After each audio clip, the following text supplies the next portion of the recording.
That's good, man. It's good. Want to see good people doing well. Yeah, exactly, bro. So, dude, today I was thinking, like, obviously, everything I do is super organic. It's flow. Yeah. Barely even have to think. But I was like, man, knowing what you know and what you do, Yeah. I better have some questions ready. Yeah, of course, man. That are business specific, money specific, all the things. 100%. Dude, and obviously, Carlo, how do you say your last name? Cincerini? King Carini. King Carini. So, okay. you know, it's a Is king. that where the king... No, not at all. Okay. But I think, like, I should... I'm just going to... yeah, bro, smash if you want to... Freezing my ass off. No, it's completely unrelated, but because it's an Italian surname and it's difficult for people to obviously pronounce it, I'm thinking maybe I just work it in and pretend to be like a branding guru. And make it with a King and just see if that... King Carini. Yeah. So Carlo Cincerini, you actually, I saw are you still working with athletes? Yeah. Okay, cool. Yeah. Because obviously it's based around being that master of the mind and elite performance within business coaching, obviously with athletes, but I know we can translate this towards fucking anyone. Everything. Right, Yeah. so... that's what the method really is all about. It's understanding. And I was literally on a podcast with an athlete last night saying how... And he's like, what's a connection? Like, how do you do the same thing with both of them? Like, it's the same thing. And both have the same thing between the ears. Yep. It's about how do we master that and how do we, both the mind but also emotional state and all of that. So I love that, bro. yeah, Perfect. Yeah. So, did you need to get anything sorted? You're sweet, because I can press play and we can... Yeah, man. Like if you've got the content side of things up, yeah, I'm good. I'm easy. Easy. Press record on here. I didn't use the headphones last time, so I don't know how they go, but I'm sure they're alright. They seem alright. Not sure what I've just done here. I'll make it big enough for my head, and then... Okay. Camera's on. Let's make sure this camera's on. Yep. Okay. Let's do this. What's up, guys? Welcome back to another episode of the Technician Podcast. Today I've got Carlo, the Kingmaker, King Carini with me. And how are you, bro? Bro, very much looking forward to this. Thank you for having me on. And yeah, let's get into it. It's interesting because I seem to be stumbling upon these incredible people that are just hidden throughout the Sunshine Coast. I don't even know you lived here, bro. Have you been here for a little while now? Or moved up for the start of the year. So we've been wanting to move up to the sunny coast for, let's say, about 7 or 8 years. And then COVID years in Melbourne really kind of wanted us to just really get out. And I ran an event late November last year and then came up for a quick holiday. We're like, hey, if we're going to do this, we're going to do this. So within a month of when we got back, we basically sold everything and moved up, and it's been amazing. Love this place. Well, if that isn't a screenshot of how you live your life of writing it down, making it happen, I'm assuming you've been an action taker your entire life too. Yeah, it's been always gone after the things I wanted, and very much intentional around saying, okay, what is it that we actually want? What is it that we see, and go make it happen? And a lot of, like with anything, there's always people that, are you sure? Is this what you want? All that resistance external, which is fine. But I just believe life is there to be had, to be gone after, to have the things that you want and figure out as you go. Agreed, bro. So I guess a lot of people are going to want to know exactly how you've become the Kingmaker now, and what sort of transpired before that. Before we get into that, how are you, bro? I always like to ask everyone, how's things, how are you mentally, physically, soul, body, mind, all the things. How are things lately for you? Yeah, really good. I've just come back from a 6-7 week trip to Israel, working with the football team, and that was one of the most difficult experiences of my life. So we come back and getting back into all the routines and feeling really, really good. I've just launched a new online program today. It's just, I feel like I'm in my best zone when I'm making progress, when I'm just being true to my routines and all the things that I need to take care of for me, and then I'm solid, really in a good place. We're about to go overseas again to see family, and just pumping and finishing this year really strong. I love that. And it sounds like you've very much, I feel like for myself personally, is that the last couple of months have been really transformative. It's almost like there's been this big remembering of who I truly am. Now, you might not know much about me just yet, but I am quite spiritual. I might look like a football player, NBA player, all the things. But for me, bro, like my spirituality is probably one of my strongest aspects of myself. And even an event I ran recently, I had a moment where we're running a really intense breathwork session. And one of the ladies sort of had her hands out as if she was receiving a gift. Her hands were shaking. It was fucking wild. And I looked at Christy. I was like, should I go over there? She's like, yeah. Walked over, put my hand over, and I could feel my hands just vibrating. And I sort of acted as if I was actually handing her the gift. And as I did that, this little gust of wind hit the back of my hand. And there was no aircon in this place. The doors were all shut. And it scared the fuck out of me. And I sort of looked at Christy. And she's sitting there smiling at me, nodding as she always does. And I'm like, tell me what's going on. But I walked over. She said, essentially what's happened for you there is that you've remembered a part of you that you may have forgotten. Now I've talked about it a bit in my podcast with like past lives and that sort of thing. And I realized in the moment as she asked me the question, like, what is it you remembered? And it hit me. My unconscious answered it straight away. I was a shaman for a Native American village at some point and had healing hands. So the reason I bring this part in, for me, I'd love to answer the question, bro. What is it that made you become who you are today? Because was there this innate feeling within you internally that you've done this longer than your present life? Like there's in a deeper aspect of you as to why you do what you do now. Because I'm feeling that from you. I feel that usually the people I connect with, there is some sort of like connection there energetically. And I know there's a reason we've connected up, but there's something that I've already felt as you stepped in the room. You've been doing this longer than you've been alive. That's beautiful. That's really powerful. Look, this is what I will say. I feel like I've always, and a lot of it comes down to my childhood, my story, and the reason why I'm doing what I'm doing today. So it's actually gone on a really cool, weird journey, this whole process. I'll just go into it briefly, dot points, and if there's any parts you wanna dive in, we Perfect. can. So I grew up in Italy and I moved here when I was 14. Growing up, I was the kid that was overweight, was insecure, had body issues. I grew up in a family with my mum, my grandma, my auntie, and I was a very kind of soft kid, right? I was always emotionally intuitive, and I always connect with people. I was just listening to a podcast, and the guy was saying, I never had the success in school. I was never, smart or, high IQ, but he had really high street smarts and that, and that's very much me. Emotional intelligence is Correct. what I'm getting. Yeah. Correct, yeah. So when we moved here at the end of year 12, we went back for the first time to my hometown. And it was, you're 18, you got to know exactly what you're supposed to do for the rest of your life. I went there and I was like, I have no idea what I want to do, right? And I had the worst enter score, not the worst, but it was pretty average, right? I don't know if you call it enter score here, but it's, I think it was, I can't remember what it was called, but to go into uni. Yeah, I can't even remember what it was like because I'm 33 now. Yeah, okay. I can't remember what it is, QCS okay. or something like that. Something along those lines. OP, that's it, overall positioning. Okay, there you go. So I had a really, really crappy score to go into uni, and the moment that it all kind of clicked for me was it was winter, it was just before Christmas, and it was... because it was just before Christmas, it was the last sort of soccer training sessions for the club that I basically grew up at, right? Little soccer club. And I was watching the kids in a completely non-creepy way, right?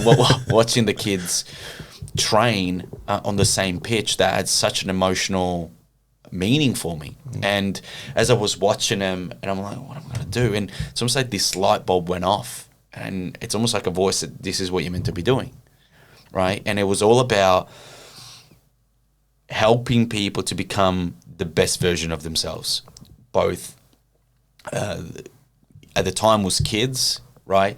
But also coaches to help them become the best they could be. And so I came back and literally straight away got into coaching, started coaching 2-year-olds all the way to teenagers. Then we get the business story into it, right?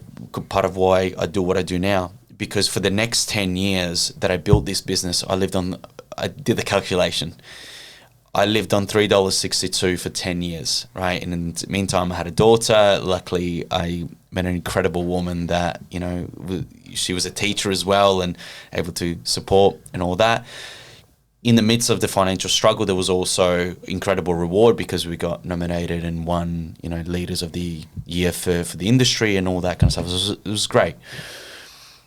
But it was always about helping people to become the absolute best version of themselves.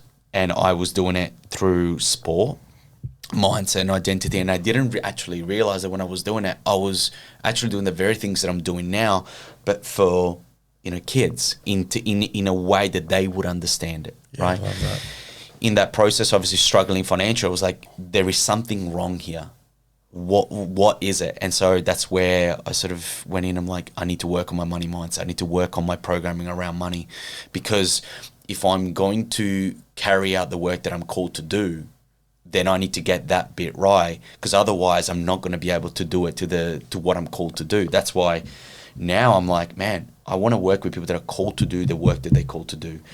And then I help them to go through all the parts that need to be 10 out of 10 so that they can carry out the work that they're called to do. Because if someone is called to do something, it's not their thing, it comes from a higher place, meaning that they've got an advantage. They just need to get themselves right and be who they need to be in order to carry it out. I love that. Can we touch on real quickly, just to paint a picture, have you worked with people who aren't called to do what they do, and then you notice the difference between the two? Straight away. Yeah. It's and part of me goes, man, maybe I can you know, help it. But you know straight away. And then the beautiful part of actually working with someone that is aligned, that is passionate about what they do, and that passion, right, is very closely connected to the word desire, right? And the word desire, I don't know if you've ever looked into it, it comes from the Latin, right? And it translates from the Father.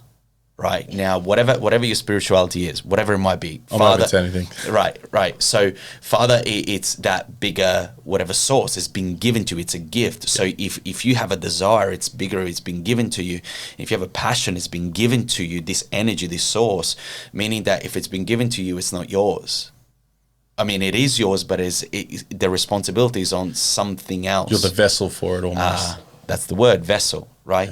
So when you work with someone that has got a burning thing inside of it and they can't explain, they can't put words to it, it's very easy to help that person.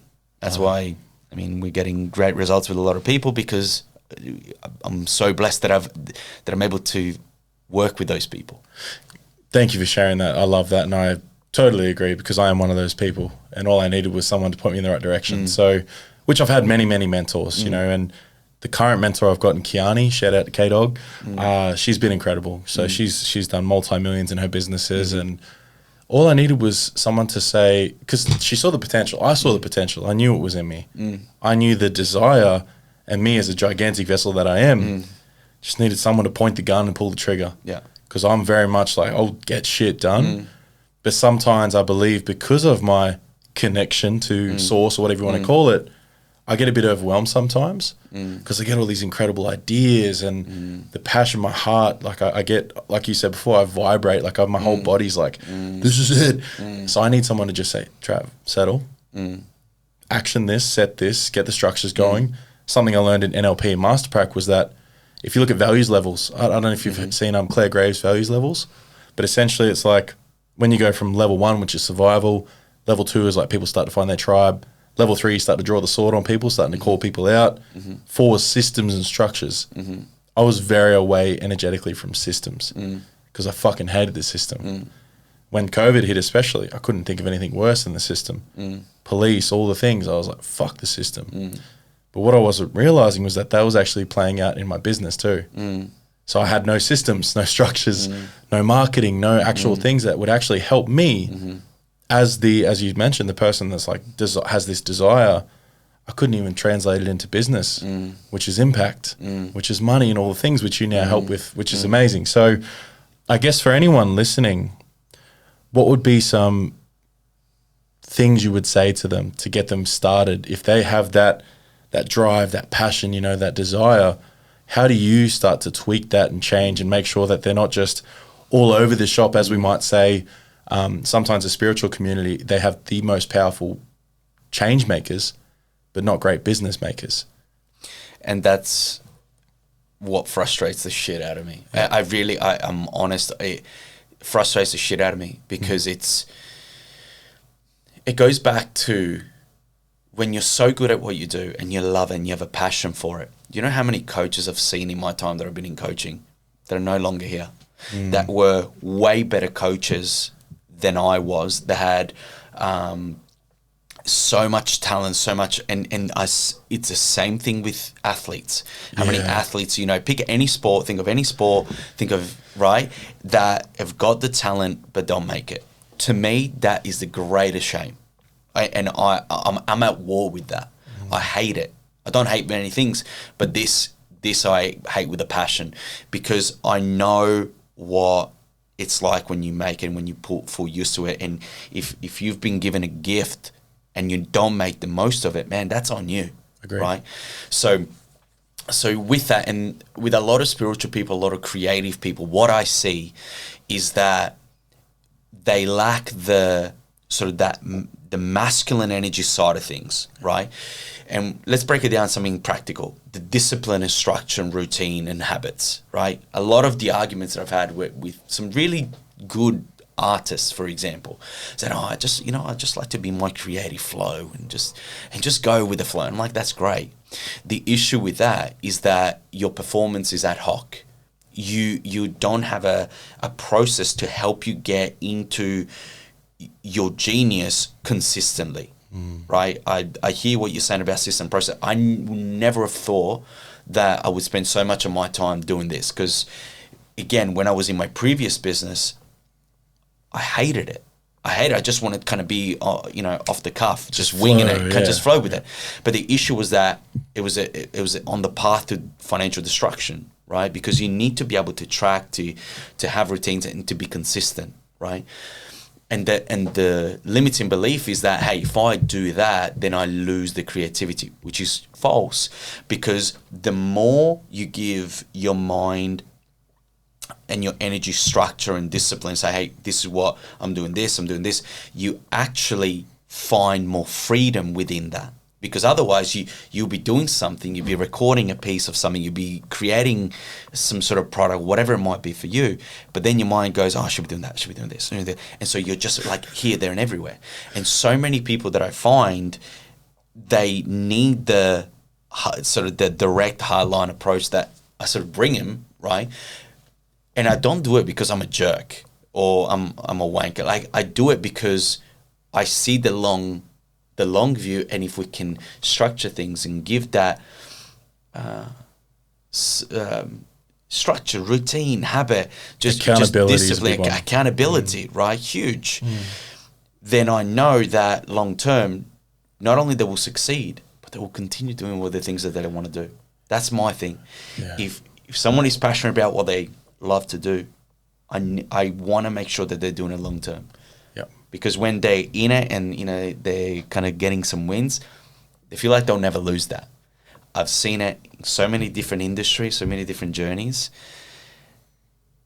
that it can be a dangerous spot because our guard falls. So we want to, for the sake of their success, we just want to put things in place. Okay, this is where we're at, this is what we're doing. Strong accountability, not from a place that, hey, it's going to make you fail, but say, hey, if we're able to do this and consistent, we get shit done, then how much more of the things that you love to do that bring you, your soul on fire, your heart on fire, will you be able to have so much more? Yeah, I love that, bro. And you touched on something in there that really resonated for me. I don't know if you saw me fucking smile, but I was at a point where, getting to this point, obviously we all go through the struggle to get to the, the abundance. And I was similar to you, bro. I was selling stuff on Marketplace to survive for 2 years straight. Because I needed the time to do this, jump on podcasts, meet with people, have free time. Yeah. But it wasn't necessarily free time. It was borrowed time because had no money to do anything. Correct. And you just brought up a memory where it was like, if I ever was trying to think of something new or create content or whatever it might be, all my brain was going was like, bro, you need to survive. How are you going to make money tomorrow? What are you going to sell tomorrow to live? The difference from that to now, where last month I made more in that month sales-wise than I did in 2 years, the abundance, like I can come here today and I'm just with you. I'm present. I don't have to think about anything else other than what kind of amazing conversation can I have with Carlo today? Yeah. So for anyone listening, it's like you might sit there and have these beliefs around money and be like, money's fucking money's everything in the best way. Because the more money we have, the more impact we have, the more creative space we have, which then helps people, you know? And I'm sure you hear this a lot where there's this comment of like, oh, I only need enough to get by, or money's not everything. It's bullshit. Like, fuck off. It's bullshit. Yeah. They're lying to themselves, Yeah. right? Because if people that say that money is not important is because they don't have any, right? The fact that I just need enough to get by, it's not true. Because you might say that, oh, I'm not doing this for money. I just want to help people. It's bullshit, right? I tell you what, there's a few different reasons. One is that if that was true, you wouldn't be worrying about money every single day, right? You wouldn't. How much enjoyment is it in struggling to pay your bills every day? Into looking at something deep down that you actually want that, because a lot of spiritual people are still materialistic, right? And that's fine. There is actually nothing wrong, but it's the meaning and beliefs that we attach to it. Second thing is, with more money, don't you think you'd be able to bring out more of who you are, right? And if who you are is creating this right now, imagine with more freedom, more space. Because ultimately money is, at least my belief is that money brings out more of you, but also money gives your soul more space. Because with money, it being a resource, you can buy time, you can buy, or let's say you buy time, right? And now that you're not doing X, Y, Z, because maybe you can use that money to not have to go to 5, 6, 7 different shops to get the best deal. Now you can just go to one and save yourself 5 hours, right? And then with that 5 hours, you're helping 5 people to transform their life, and you're going to feel more alive. So it's screwed up how people just want to lie to themselves simply because they don't know how to make more. Because if they actually had the confidence saying, hey, this is how I sell my coaching program, my business, whatever it might be, right? If they just knew that, they would feel the confidence to get back into that abundance, doing more of what they want to do, instead of just having to put up all these things that is just draining from what they really want to do. What sort of advice would you give to someone that has these negative money stories playing out? You've got to do the work around it. Got to face it. And what I mean by doing the work around is understanding, okay, what are the beliefs?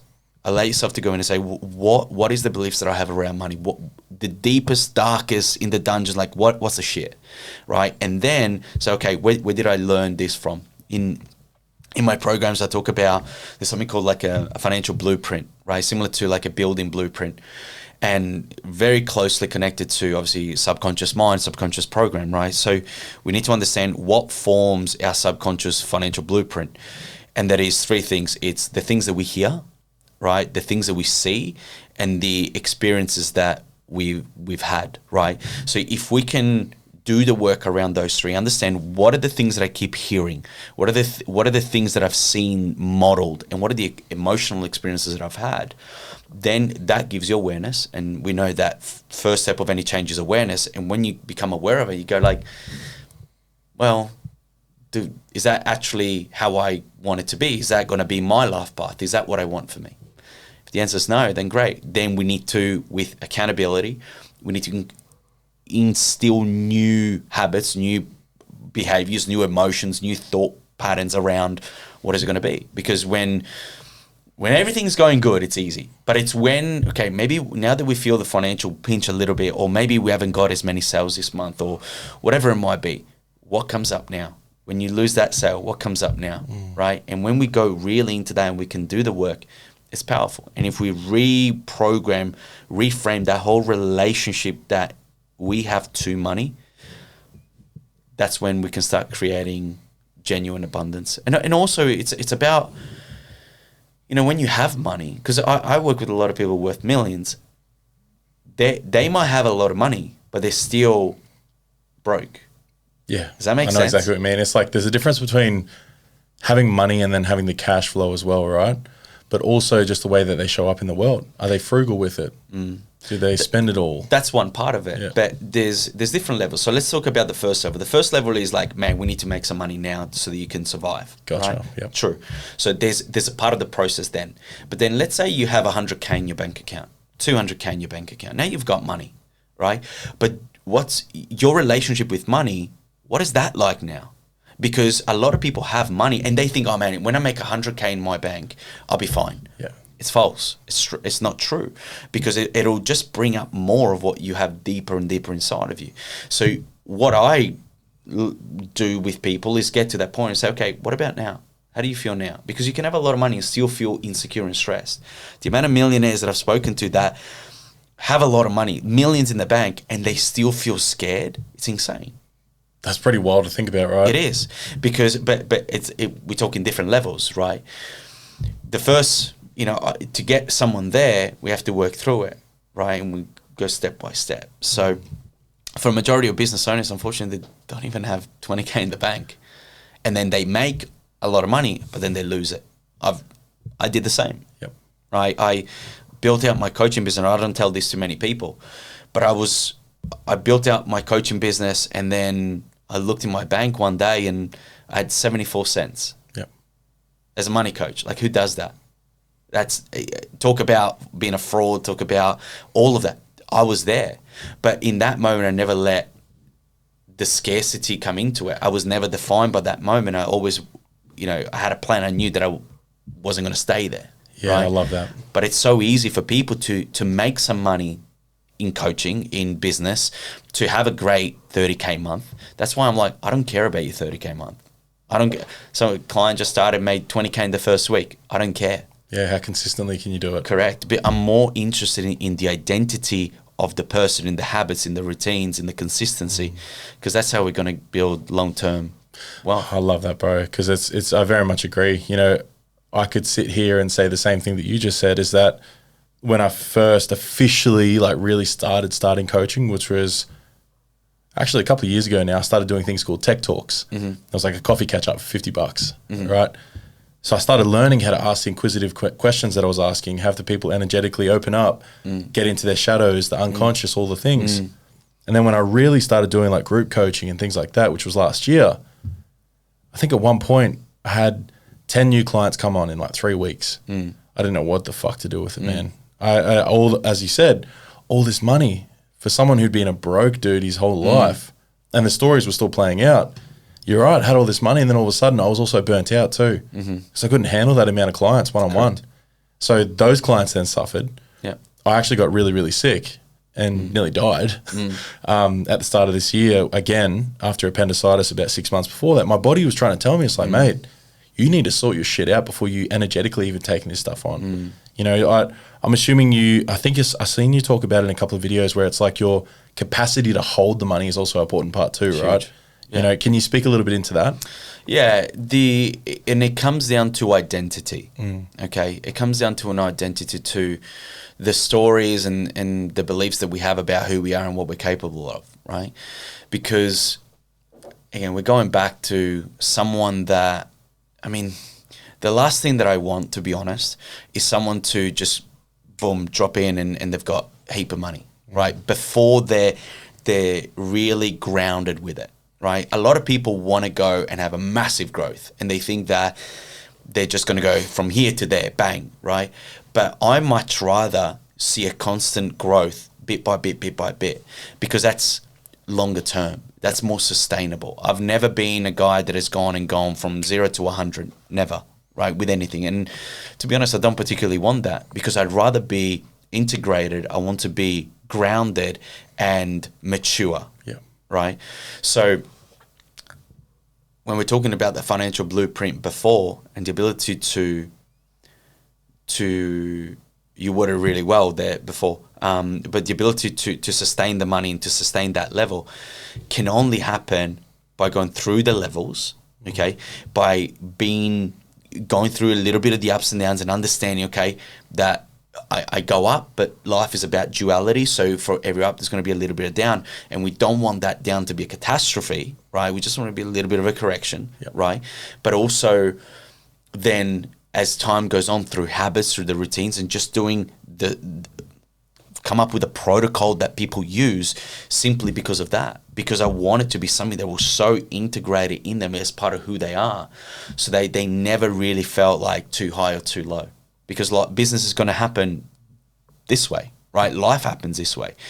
For athletes, it happens this way. You're gonna go have ups and downs, but what you want to do is just maintain and have that constant growth. That's going to allow you that long-term success. I love that, bro. Thank you for touching on that, because it's very much what I feel even about the podcast. You know, I've now done around about 90 episodes for over the last 2.5, nearly 3 years. For me, I got no intention of stopping anytime soon. And I also don't care how long this takes to blow up. It may have done the whole like top 50 in Australia and all the other bullshit that you might see.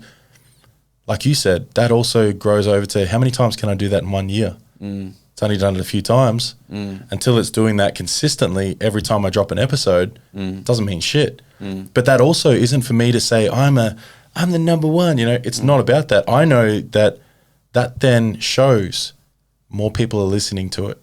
That then shows more people are getting help. That's all I fucking care about. And people, this is the thing, I think with conviction, I can say that from my heart. And as you said before, there's people that have got it and people that don't. I can tell straight away. I can tell straight away when you're doing this because you actually care, or you're doing this because of the lifestyle that comes with it. You know what I mean? So I love that you touched on all that, because that I'm very much the same, where it's like you see the ones that go straight away, they can't hold it, boom, gone. Like I've seen people come into podcasting and drop after the 5th episode. Most people give up after episode 3. You know, so what is it that's allowed you to stay? You've done what, 15 plus years in this game now. What's allowed you to be so consistent and keep showing up? I'm very stubborn. I have this ability in me that I am willing to, and this is how I picture. I'm going to give you an image. First of all, I feel called to do this. And I feel like it's got my back. Of course. And I can't fail, right? But in that, I'm very good at being stubborn at when things perceivingly are not going my way, to just trust. And it's been very, very difficult to learn this skill. But then I'm willing to go extremely slow, but never stop, right? There's been at times when I had 74 cents in my account, I've got a daughter, and I'm like, holy, how am I going to do this, right? But quitting was never an option, right? And the image is this: there's a storm, there's a big storm, and I see myself sort of like on a jetty, like with rocks, and there's wind coming from the front, from in front. It's dark, there's rain, cold wind, and sometimes the ego says, I'm just going to force through, I'm just going to keep running. But I'm so happy to just say, hey, I'm just going to go down on all fours. I'm going to batter down the hatches. I'm just going to stay. Because sometimes when the wind is so strong, the wind of life is so strong that if you try and force it, you're going to lose all your energy, all your strength, all your belief, and you're going to fall back and roll around, right? But sometimes, even though it feels like you're not getting anywhere, when you're on your all fours and you just batter down, just not moving from where you are, you're going to be way ahead of what it could have been. Simply by just standing still, right? And actually just enduring that moment. So over 15 years, I've seen a lot, I've done a lot, I've built it all, I've lost it all multiple times. I know what it takes. I know the keys to success in an industry like this, and around, human performance and people being able to perform at their best. And it's a hard industry, especially coaching. Is very difficult, because I always say to people, it's easy to sell yourself, to sell someone else, to sell something else. But when it's you, now we're going to see what your real confidence is like. And to the level, at the highest level, not just tiptoeing, at the highest level. Agreed. Yeah, I think, that's awesome. I love that image you painted, because I'm a very visual person. I'm sure a lot of people listening are too. What really landed for me there was the fact that you're right, like this industry is fucking tough. I've played very, very high level football most of my life. It compares nothing to showing up in a solo business, especially online, bro. Like when you first started talking on camera, were you copying shit from people and questioning your worth? The lot. Do you know the first live video I did? I was 20, 22, 23, mate, 21, 22, running my previous business. And I was so nervous on that live video. I just didn't know. My voice broke. I had to delete it. Yeah. I had to delete it. I was so embarrassed, so filled with shame, so filled with like imposter syndrome. Like, who am I? All the words left my head. I didn't know what the hell to say. It was tough. But it's coming back in and doing it time and time again. And now, luckily, we can, having it done a few thousand times is a little bit easier. But I agree. It's you on you. And I have this belief that business is the fastest way and the best way for personal development. Actually, not just business, but actually making money. When I say to someone, listen, if you're serious about personal development, go and make as much money as you can. It is the highest form of personal development. And people disagree. Like, oh, no, it's not. Go try. 100%. Go try and make millions of dollars off your own back. Put yourself in front of people. Try and sell something. Go. And tell me that that's not the highest. Because then you're going to hit levels, ceilings. You're going to... all the internal shit. Oh, I love you've touched on this topic right now because that's what I've just hit. I've hit a capacity on how many one-on-ones I can have at once. So now I'm having to expand into online modules, group programs, all these extra things because if I cap my earning capacity at just one-on-one coaching, it's not scalable. For me, that's an edge because I'm like, fuck, but I only like doing one-on-ones. But group programs could be awesome too. Now my mind's starting to expanding. I'm like, okay, well, actually maybe this will work. I wasn't there a year ago, but now there's a belief in myself that I'm like, no, this is easy. Of course you can. You're the fucking technician, and I've got my mentor showing me how to do that. I've got a friend I've now built a business with who she's going to do the groups with me. So it all starts to fall in place. And again, we look at that, the longevity of it all. I had to fail the first time round, but be willing to go again to learn that, yes, this is possible. So now I'm back at that point as a different Trav and I can actually handle it energetically and everything else. So it's been great, man. And I love everything you've touched on so far because I resonate with it so hard, bro. And like I can see it in your body language that you have busted your ass for a long time now. And it's nice to feel like where you're at now. Like, do you find that now you've moved up the sunny coast that have you had to shift a few things being away from Victoria a little bit or everything's still just flowing like it always has? Yeah, that's the beauty of, I suppose, being online. Of course, flexibility, right? It's just carried on. Yep.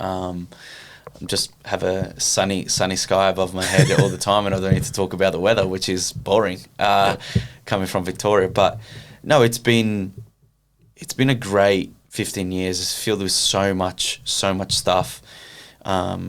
I mean, now getting opportunities to go overseas, work with professional football teams and professional athletes, and it's really cool. And it's a world of its own, but it's an unfoldment of the journey, right?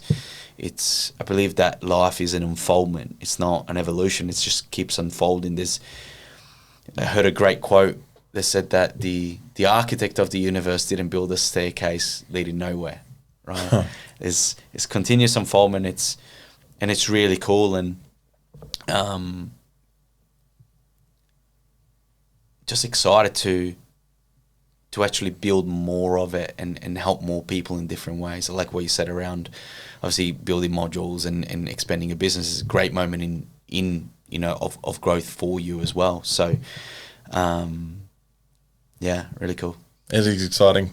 I'd love to go into I mentioned before I had a few questions. Yeah. So what I do during my episodes is topics with the tech. And all that is it's like I've had 15, 20 questions straight where we can just riff back and forth to give pure value on what your expertise is. Yeah. So actually, before I ask that, right now with the end of 2023, I'm sure you've had a fair few clients this year and gone through some ups and downs and all the things. What's the most common thing you've seen people struggling with lately in business, especially like online coaching? Because I've got a lot of people that are listening that are online coaches and that sort of stuff? They have no fucking clarity. Right. They just don't know what they do, who they help. Like what their purpose is or what their They just don't mission know. statement. They don't know what they want. They don't know who they're helping, and they don't know what they actually do. Yeah, so the ideal clients, they haven't even marked that down. The first thing is them understanding what they actually want. Right? Where are you going to go? What do you want? Right? 95%, I'd say probably 98% of coaches fail because they just don't know what they want. It's the first thing that in the whole process of what I do, clarity is the first. Yep. Because we can't go anywhere unless you can tell me this is what I want. Right? The second thing is they don't even really know what they do. I'm a mindset coach. That's not what you do. Right? And the final thing is they don't even know who is it that they really want to work with. They're just trying to get clients, but they just don't know who it is that they actually want. Yep. Because it comes down from a belief, from an identity of, I'm just settling for the things that I think I can get. And maybe before, like we were talking before off camera, that little bit of pleaser comes in and all of that adds to it. But I want to help everyone. Yeah. Yeah, I love that. Thank you, bro. That's perfect. So, Carlo, for coaches or business owners who are currently struggling, what would be your first piece of advice to start turning their situation around? Just covered it. Clarity. Yep. Get clear. I would say get my Kingmaker protocol to help you be consistent. I'm not looking to pitch anything, but I think it's so important for you to have a protocol that gives you structure, especially coaches who got ultimate freedom. To succeed, you need structure, routine, and be able to track things that you do. So get a protocol, follow a structure that gets you into your king or your queen energy and your king and queen self. And then get absolutely clear around what you want. That'll be the first step, right? And there's other things after that. Of course. And I guess for yourself, do you have a mentor at the moment that helps you? I've got multiple coaches and I've had for a while. Love that. And would you say that's probably, if not the most, but one of the most important things to do if you are a coach yourself? 100%. Yeah. I don't see how being a coach without having a coach yourself should be a thing. Let me explain this. If LeBron James has got 15 coaches for all sorts of, what makes you, Susan, think that you shouldn't? Okay, and but this is I'm being a bit facetious with this. No, I love it. But think about this: if people are paying you to help them, right? You need to be the best that you can be. How can you be the best that you can be if you don't have accountability? If you don't have someone that helps you become the best you can be? Because you say, oh no, I don't need a coach. Well, is your life 10 out of 10 in every way? And how will you be able to consistently keep it at that level if you don't have someone in your corner just for you, right? My thing is this. Life and business is freaking difficult. Like, it's hard to be a coach, man. Like, to be on all the time. I've got 2 kids, wife, relationship, trying to keep my body in good shape, my money, my standards, my this, all of it. I know for a fact I don't trust myself to do it by myself. I want to actually put things in place that I can't fall. There are some weeks I don't want to get on my calls with my coaches, but I make myself do it. Yep. Why? Because how can I ask you to do something that I'm not willing to do myself? Imagine if I teach money, I don't have a money coach. Imagine if I teach you nutrition, fitness and stuff like that, and I coach you to do that, and I'm not actively doing that. And people are like, oh, I feel like such a fraud. Yeah, Susan, because you're not doing it yourself. That's why you feel like that, because you're not being grounded, and you're lying to yourself, and your conscious is saying, hey, you're not freaking doing this shit. How can you show other people to do it? No way. The only way for someone to step into the king and queen energy all the time and every single day is if they are living the life. And to be honest, for me, I'm telling you, I don't trust myself to do it every day. Hence why I want to create a system, and it's taken me a long time to learn this, to actually put people in place in my life like this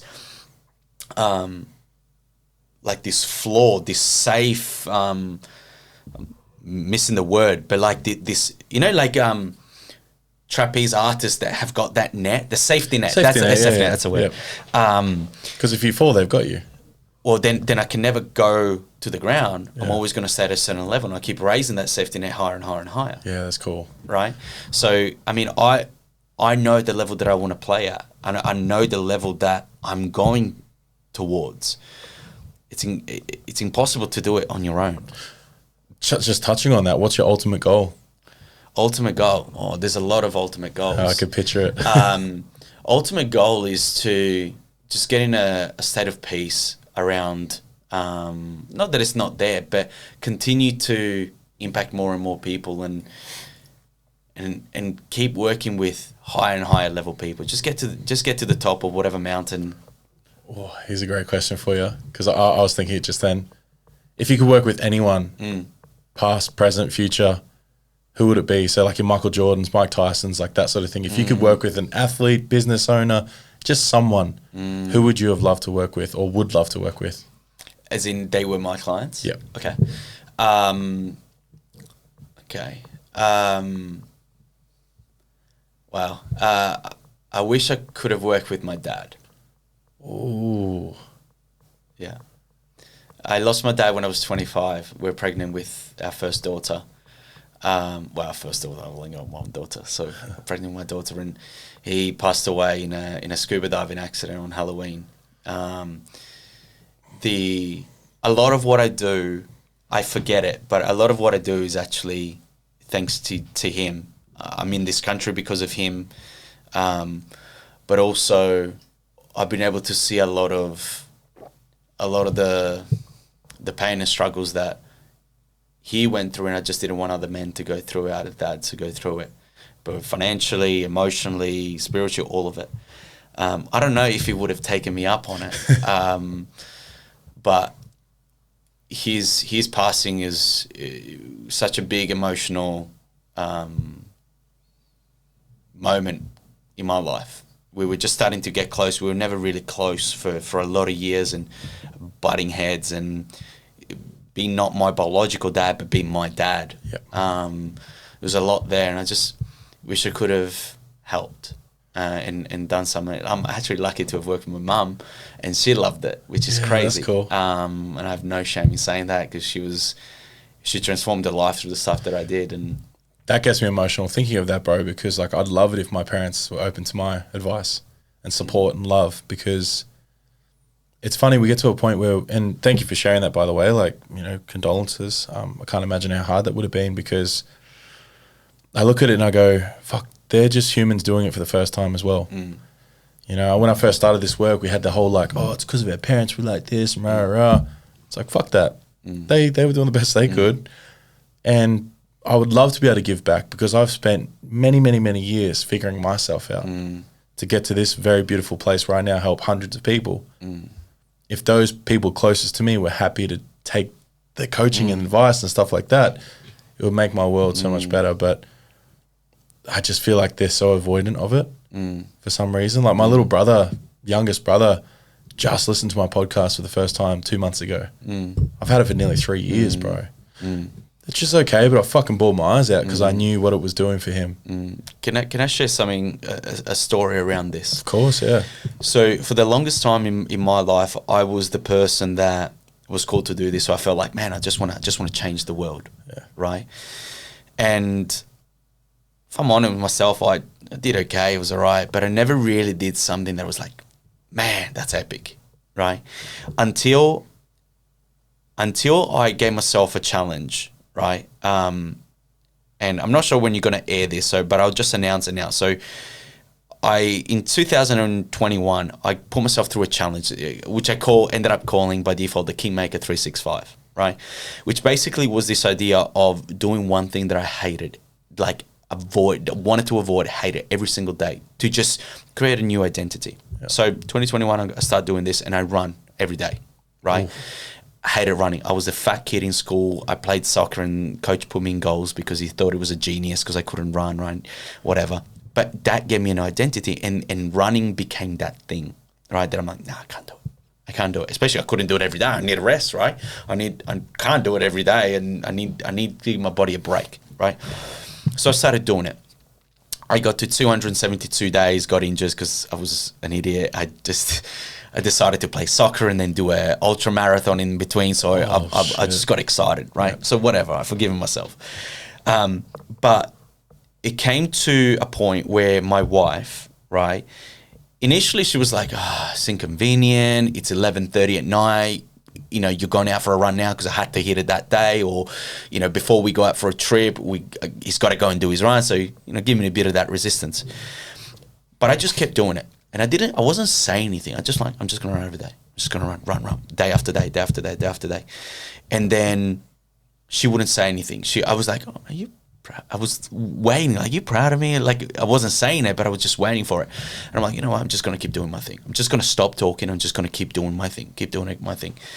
And then eventually one day she, out of the blue, she comes up to me and she said, hey, just want to let you know you're really inspiring me. Out of the blue, right? I'm really proud of you. You're really inspiring me. I'm gonna start running too. And for her, running is the same thing, right? It's simple, but that taught me the biggest lesson around leadership that I've ever learned in my life, and that is it starts with us, and to keep going. Disregard whatever the physical world sort of responses that we get. Just keep going because people are always watching. Yeah. People are watching, and by you leading and not giving up and not giving in and not avoiding, not just conforming to whatever, because it's in those moments that stack up that they see and they're like, holy shit, I want some of that. So for you, if I can just give you this, make the most of yourself and just keep going, keep building, be loud about it, be confident about it, just step in and keep doing it, put yourself out there, right? And put it publicly, right? That's what I'm going to do. So I'm almost announcing it here, like, right? So I'm restarting the Kingmaker 365. If anyone wants to join in with me, whatever, they're happy to. I'm just doing it for me, and I'm going to document it. Epic. Because I feel like in the coaching space, there's a lot of frauds. There's a lot of people that pretend to have a great life, but you can never really see. So I'm going to broadcast my whole journey starting December 1st, right? And I'm going to do a bunch of things every single day, and I'm going to document them all for 365 days. So it's like the ultimate accountability exercise. That's to be sick. In front of people, scaring the shit out of me, because I'm like, man, if I fail, I'm going to fail in front of everyone. But there might also be some good shit there too. Yeah. I'm watching. Yeah. Heard it here first. Yeah. That's very cool. And this will be out before then, I believe. Yeah, okay. I've got 3 podcasts left to release this year. Okay, awesome. And then I'm taking like a month off. Yeah, brilliant, so brilliant. I love that, bro. Yeah. And it's beautiful, because I only just a month ago declared something similar for myself, where my program's called Rewire. Yeah. So it's like unplug, rewire, unleash. That's what I do. I need to do that to myself, because I forgot about myself. So I got a bit big, man. I got to like 146 kilos. And I thought, fuck this. I need to sort myself out. As we talk about, yes, I'm still strong. I'm fit. I can do all the things, but I didn't feel nice. So I said, well, if I'm going to make other people get uncomfortable, of course I'm going to make myself 100%. Do it. Bro, in 4 weeks, I've already dropped like 6 kilos. I'm dunking a basketball again. Yeah. I'm down to like just up above 140, but like my joints feel good. Yeah. My skin's fucking gun again. You know, it's all these little things. Yeah. And again, documenting, showing, hey guys, this is what I started at, you know, document it every day. So I love what you're going to do there. And one question would be, is there something that pops out to you that scares the shit out of you, like really uncomfortable, that you're going to do? Because I told myself I'm going to play basketball for 24 hours straight. Okay. I love basketball. Okay. So I'm going to set myself a challenge at some point next year. Okay. To get to that point where I can do that comfortably. Yeah. Even if I get injured, whatever, I'll do it. Yeah. Yeah. Awesome. Is there something that scares me? I'm not sure how I'll manage the flights to Canada 2 weeks in, but like it's just part of it, right? Yeah. It's just finding a way. And is there something that scares me? Not really. Just I'm so ready to just go to a different level, right? I have a client, actually. I put up something on my Facebook today. I challenge him to do this as well for himself. He's after 289 days in a row of running a minimum of 5Ks, and I know for a fact that he's done way more 10-kilometer days than 5Ks. Nice. So he's going to have run some 365,000 K, no more, some ridiculous amount of Ks in a year. He's the most fit. He's a former NRL player, right? Fittest he's ever been, right? And he's way older than when he used to play. Yep. Mentally, he's strong. His business is flying, right? Because we're just getting him in that king zone, king self state. That. So, I'm not 100% sure of what I'm going to put into the things that I want to do every day. It'll come up, right? Yeah. Would you be open to people like sending you challenges and be like, hey, Carlo, you should try do this tomorrow or something like that? So one of the things that I want to do is once a month open it up to something scary, right? To do something that just petrifies me. Yep. So 12 things. And then in my day-to-day, there'll be my nutrition, my meditations, my routines, exercise, that kind of stuff. So I'll probably aim to work out once a day for 365 days. Epic. Get absolutely freaking shredded. Yeah. And then add a couple other things in there as well. Because what are you now, like early 30s? 30, good question. 32. Yeah. 32. Yeah, so you're still young as, bro. Like, Yeah, bro, I'm so young. Plus, So I take some anti-aging stuff as well to go with it. I'm going back in years, bro. Yeah, epic. Fuck, that came from one question. Okay. How important is mindset in overcoming business challenges? And can you share a strategy or technique to cultivate a more resilient and growth-orientated mindset? Everything. Mindset is everything. I've literally just released a Mindset Mastery course around this because there's so many people that work on their body for strength, they work on their nutrition for their immune system, they work on this and that. But very, very few people truly do the true work around the one thing that can make them unstoppable, and that's their mindset. And it's literally everything. If your mindset is strong, and there's different levels to this, I want to make it clear. There's different levels. So if you're going good right now, you should be stretching. You should be finding something to go to a different level. In terms of strategies around mindset, man, there's a bunch. The first one that comes to mind is simply to commit yourself to do something every single day. Yep. The work instills the worth, right? It's when you put yourself in. I give people this challenge. Some of my clients, I give it to them and say, listen, do 140 push-ups a day. Right? Like, oh, what? That's so many, right? Well, just break it down. Do 20, do 30 at a time, whatever, right? It's easy, achievable. But nothing builds your mindset like having to get yourself on the floor when you don't feel like it. See, it's about developing that discipline, that mindset of excellence and discipline to do what needs to be done when you don't feel like it. Once you do that, then everything else kind of falls into place. So something simple like that. Another simple reframe, I suppose, in around mindset is realizing that everything that happens for you. I love that one. Right? That especially the challenges, especially the shit, especially the stuff that you don't want, the perceived negative happens for you. So for you to look at it and say, okay, this aircon that we have on right now, my feet are freezing, but it's happening for me. Why? Right? Because it teaches me to just focus on what I want to do and what I want to talk about and want to focus and disregard slight discomfort. So it's a stupid story that I just told myself, but it's helping me to get through and just do what I want to do, right? It's happening for me. What's it teaching me, right? Yeah, I love that. And to expand on that, it's even like at the couple of workshops we ran on the weekend, there was a couple of stories that came out of, but this was so awful. It happened to me. This is... Yeah, it happened. It happened. That's the key there. It's happened.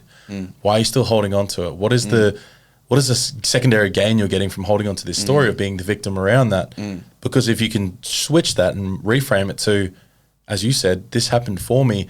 That was the moment I decided to change my fucking world. One of my best mates, Jordan Potts, powerful dude, he changed when he fell out of a tree at Splendor when he was on drugs and alcohol and nearly died. In hospital, he was like, I need to get my shit together. So that horrific moment happened for him because he's now one of the first and foremost, like he's got an epic company called Legacy Dads. He's the conscious carnivore who's changing lives, right? Changed my life. So if Potsy hadn't have gotten on drugs and fallen out of a tree, he wouldn't have helped me. You know what I mean? So yeah, I love that you brought that up. So thank you. Building a strong brand. What are the key elements to building a strong and impactful online brand, especially in this overcrowded market everyone tries to say now? So much. I love this question. Love branding. I think a lot of coaches just do it so wrong. They do it with very much a consumer mindset and a scarcity mindset, rather than actually documenting their journey, becoming the king or the queen version of themselves, right? Being absolutely feeling freaking on top of the world. And I talk about that king energy, king self, queen energy, queen self, right? Is that ultimate version of themselves. Document your shit, document your journey, show people what you do, show people the good, the bad, the ugly. It's social media, right? It's not just, hey, Margaret, just put up all your best shit media, right? It's because then you do what everyone else is doing. Because as good as everyone looks online, I just look at them like, man, how insecure are you? Like, it's just boring. It's the same old things, right? Yes, you got to play the game, right? But also show people the good, the bad, the ugly. Tell people your problems. I tell people all of my, it's pretty well documented. I struggle with insecurity around the body, still beating my scarcity every single day, being present with my kids, trying to build and help more people in better and better ways all the time. Those are my problems, right? Being consistent, I have to work on that every single day, right?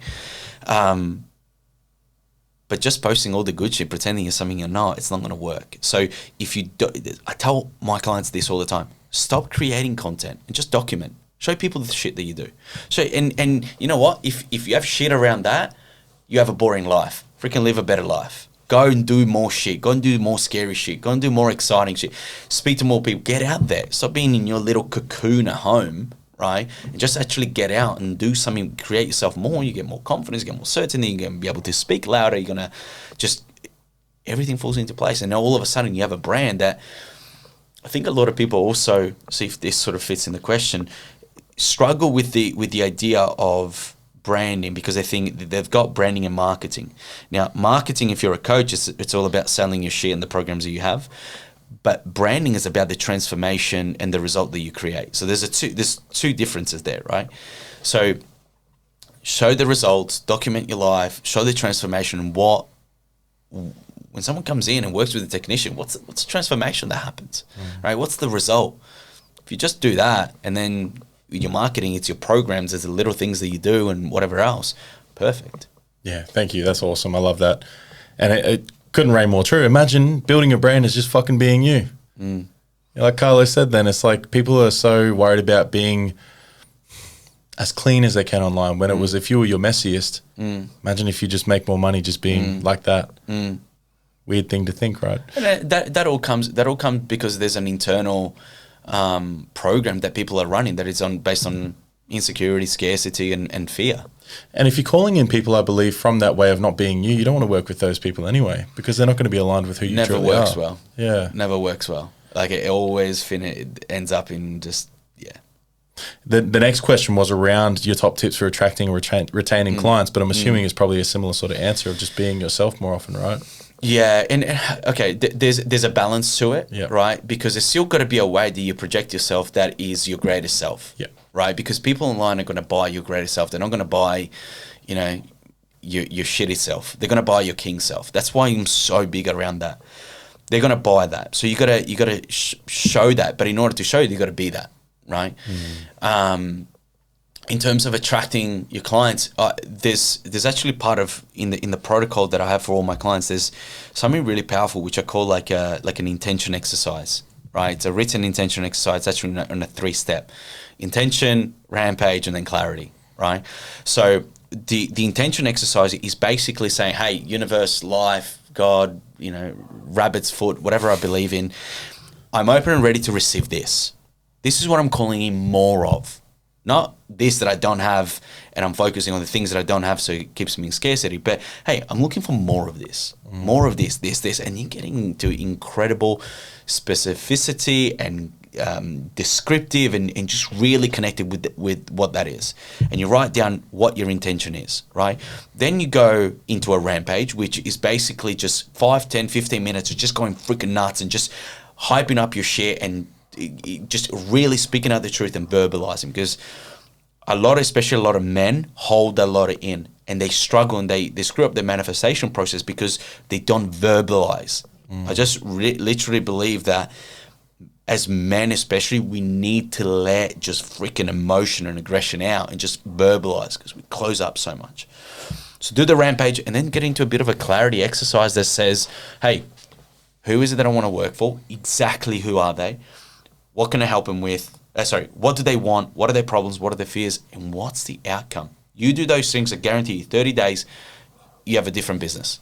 Guaranteed. Come back to this show and write, Carlos full of shit, or that is so true. I love that. Thank you. For those who have seen some success but are struggling to scale, what are the most critical factors consider for sustainable growth? Okay, that depends what industry. I mean, if we're talking coaches, if we're talking... Let's go coaches. Let's go coaches, yeah. Okay. To scale it. So understanding why you want to scale and what you want to grow. A lot of people are like, I just want to scale. Like, why do you want to scale? I just want to scale, right? But how much money are you making? Oh, I'm just, I need more time. I just want to put people in a group program because I just need more time. Well, what do you need more time for? Right? How many, you want to do this full time, you got 5 people. How about you serve them more, right? I think scaling is always going to come from you getting better and better results for your people, attract more people in. And then if you want to, get a lot of people in and do that, have different price points so that whatever you do, you're still way profitable, right? Have a coaching program that maybe doesn't necessarily require your attention full time. Like you give them a protocol, a process to follow, and that kind of stuff. But then make sure that obviously with your one-on-one, you've got really high ticket. Anyone that works with me, high ticket is anything between $2,000 up a month, yep. Right? That's high ticket. Because then if you fill your time and you have 5 to 10 clients a day, I mean, at that, you're going to be doing very, very well. Right. Yeah, awesome. But again, it comes down to the basics. It comes down to your routines, to your mindset, to your standards, to the things you do consistently. That's simple as that, really. And making sure that you've got good habits, good routines, good processes that you follow every single day, and you do your basics right. Beautiful, bro. Thank you. Financial strain can be a huge burden for small business owners. How do you suggest they manage this stress while trying to grow their business? Ooh, okay. So it comes down to financial stress. I mean, are people taking the right actions that actually count every single day to actually earn money, right? If you're not making 120K a year, the only thing you need to focus on is to make 120K a year. What are you going to do? I mean, I remember when I was there, I say to people, listen, we're gonna get your recurring up to 12, 15K a month as fast as humanly possible. Meaning that we're gonna get the ego out of the way, we're gonna serve, we're gonna get results, we're gonna get clients. If we have to throw out crazy deals, we do it because we want to get to that point. Once we get to that point, now you're in a bit of that abundance. You've got room to grow, right? That's one thing. The second thing is routines, habits. What are we focusing on every single day? Do you have a mindset method that you follow every single day that is going to actually help you to focus on what you actually want rather than what you don't have? Because when we're in financial stress, what happens? We just focus on what we don't have. We focus on the lack instead of actually, what do I need to do? What are the 2, 3, 4, 5 things that if I do these every single day, it gets taken care of, right? But most people just have no direction in their business. They don't know what to do. They don't know what to prioritize. They don't know how to make money. They don't have products that are actually going to work. They're not marketing it properly. So take your pick. Yeah, that's awesome. Thank you. Could you share some effective time management and productivity techniques that you might use for yourself that other people could use? Yeah. So focus on the 5 things that counts every single day, right? That's it. Once you've done those, then chill out, do whatever you want to do or get ahead. First of all, internal work. So you've got to do every single day, you've got to do inner work. I do a morning meditation and I do a 5-minute meditation every 3 hours throughout the day. The second thing that you need to do is you need to be seen, you need to post, you need to be proactive, make progress, right? Document content, get it out there. The third thing is you need to get on calls, Okay, you need to speak to people. You need to add value. The fourth thing, and now my brain has gone blank. I'm missing one. So there's internal work, there's posting, there's calls, there is work with your clients, right? Obviously, get clients, get referrals. I'm missing one, and I shouldn't be missing one because there's the things that we do every single day. And then there's something that I call the R3 process, which is basically referrals, relationships, and revenue, which is basically referrals, getting referrals. Hey, who do you know that can help me? Relationships is, okay, if I'm not able to sign up someone today, who keep that relationship alive, add value some way, long term. And then revenue is all about having a look in your money, tracking your money in. Because if you do those four, and there's a missing one that I'll probably message you. And probably missed it for a reason, right? Yeah. Those. I think if we go back and do the things that count, then we see the results that matter, and we just get away from all the other shit that just takes up so much time that actually doesn't really get us anywhere. Yeah, I agree. Thank you. And our last one would be, how much fun do you try to have in your life? Do you think that's a really important aspect? As much as we, I myself, I love being of service to people. So I try to do that as often as I can, but also, I got to be a service to myself too, right? And my partner, my dog, my family, my friends. What sort of, I guess we don't have to break down to a percentage-wise, but out of your 7-day week, how often are you trying to have fun and spend time with your family? As if I answer it this way, tell me what you think. I feel like fun and enjoyment is huge. I think it's actually way more important than people realize, right? And I try to really get myself to a point where I enjoy the things that I do, right? I love that. So I don't necessarily, I've got my routines that I love to do. Like every morning, go to the beach. I just take that time, get my feet on the ground, get in the water, do my rampage, do my meditation, get some sun, all of that. So that's my little thing. But I love the work that I do. And if I can really get myself to come into this podcast and really enjoy it, or get on a sales call and enjoy it, get on a client call and enjoy it, posting, enjoy it, all of a sudden I feel like I don't necessarily need something external to just get my mind off stuff, because I'm actually moving away the fear or the stress or the anxiety out of it all, and I replace it with enjoyment. All of a sudden I feel like I'm pretty good every day, right? And I enjoy the actions that I do, and by that I also, what's the word? I add to my manifestation process and creation process because I'm enjoying it and get more good things back. Does that make sense? It makes total sense, bro, because I'm looking at that and I go, fuck, that's exactly what I do. Like, I love getting on my one-on-one client calls. Like, I had one this morning, and it was so much fun. And just the topics that were brought up, it then gassed me up to come to here because I was already excited for this. But I'm already buzzing because one of these dudes just had a fucking breakthrough about the connection he had to his mum. So you're right. There's not necessarily like a fun that has to be had if you're always fucking having fun. It's like asking David Banner, how does he turn into the Hulk so quickly? It's because my secret is I'm always angry. It's like, well, I'm always having fun, so I can always just be in it. So I love that answer. Thank you. What would be, just to sort of cap it off, I think we've already done like an hour and a bit.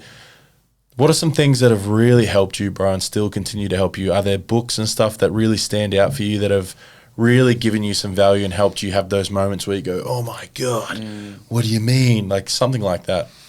Or even like a mentor, as in someone for me who really stood out that helped me 7 years ago when I started was Tom Bilyeu with Impact Theory. So he showed me like Andy Frisella, Ed Milet, and all these guys that I started going, holy fuck, who are these people? They became my mentors. For sure. I think I've got a number of great mentors. Bedros, whose surname I can never... Coolian. Yeah, that's him. He's great. Fit Body, is it Fit Body Bootcamp he owns or something like that? Yeah, he's got some something project as well. They're brutal. They're brilliant. Yes. Like military style. Yeah. Yep. Patrick Bet-David has been a great mentor of Pat's mine. Epic. Grant Cardone as well. I'm sure I'm missing some of them. Wes Watson has been great. things that have really helped me. Let's think books for a second. I have an addiction to books. My wife hates. I was looking at another one today. Which one were you looking at? I was looking at something How to Read People. Oh, okay. I forget what it's like, the exact name. I'm sure there's a few other mentors as well. In terms of books, there's been some great ones like The Science of Getting Rich. A few by Grant as well have been really good. His playbook has been really good. His playbook has really been one that I'm like, oh man, like bang, bang, bang. It's really good.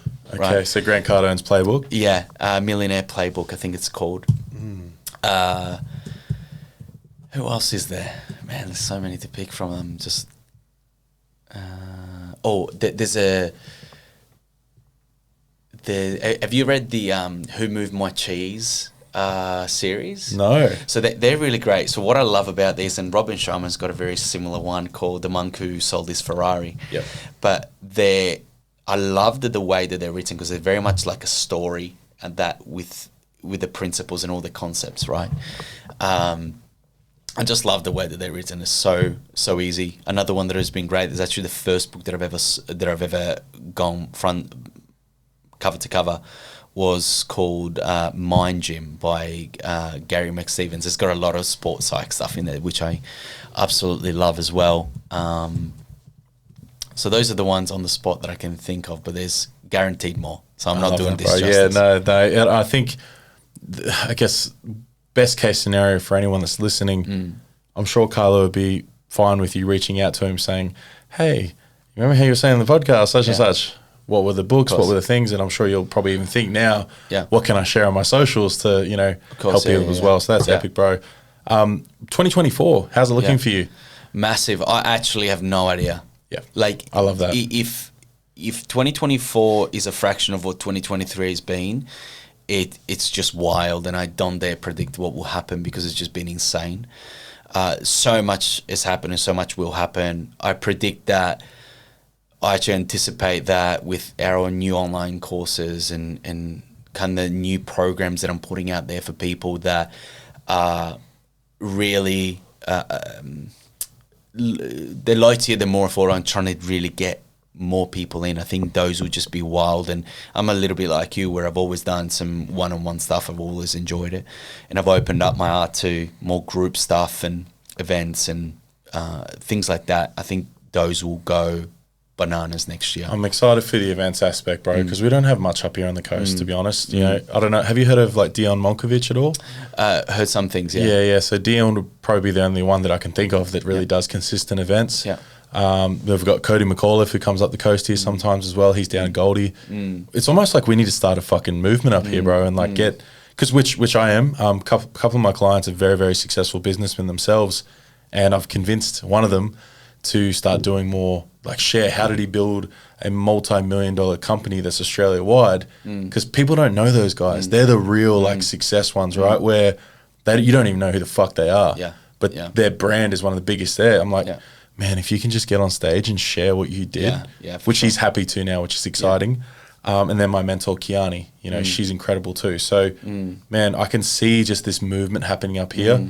I've got a few mates moving here as well who are from Goldie, very much in the coaching space and stuff. So I just see there's something shifting. I don't know about you, but I've seen this industry in itself, as much as it's growing, yes, like any industry, there's some dodgy people, but there's also some incredible people stepping into their power. Yeah. And I love to see that. Like the fact that you're working with Life by 8, man, like that makes me excited. And how did you even come across them actually?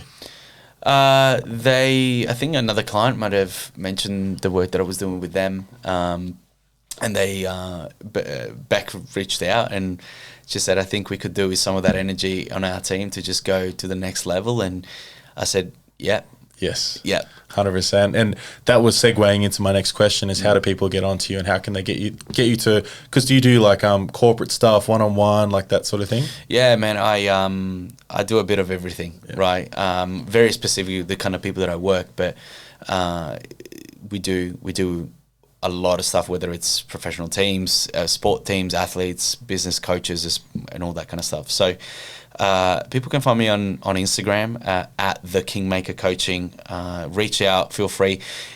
What if we do this? Anyone that is listening to the podcast, I have a new program. More than happy to give people, like, even if we do 50%, if you're happy with it, just for them to come in, it's still super affordable. But just as a thank you for having me on and that. So if people reach out, shoot me a DM, I don't bite. Just feel free to say hello. I love connecting with people, and I give them a code to do that, and they can jump into the Mindset Mastery program, which I actually just released to my clients, and they're all buzzing, which I'm really cool because I've been really resistant to doing it. And I'm like, put your finger out, just get it out. People want it. I'm like, okay. Fuck, I hear you on that. I've got 3 different modules I'm meant to get done, which my mentor's been on to me about. So thank you, first of all, bro. I'd love that.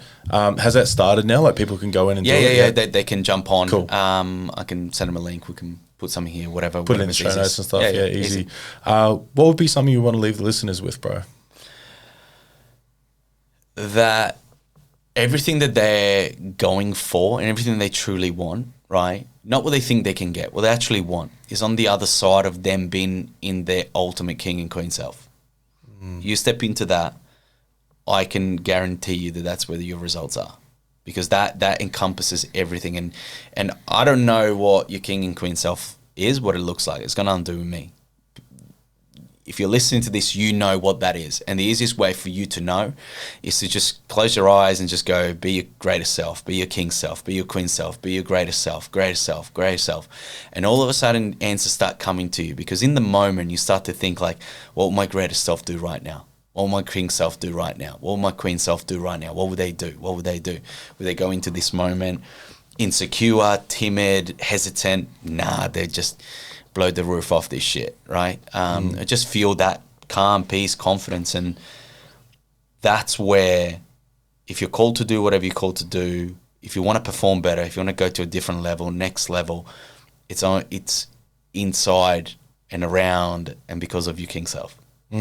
Thank you, bro.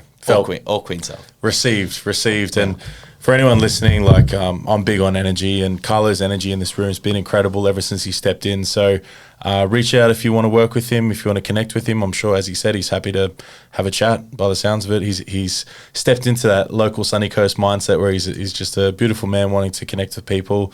Couldn't thank you enough for your time today, bro. Thank you. It's been an incredible podcast. It feels like we've been going for about 5 seconds, which is great.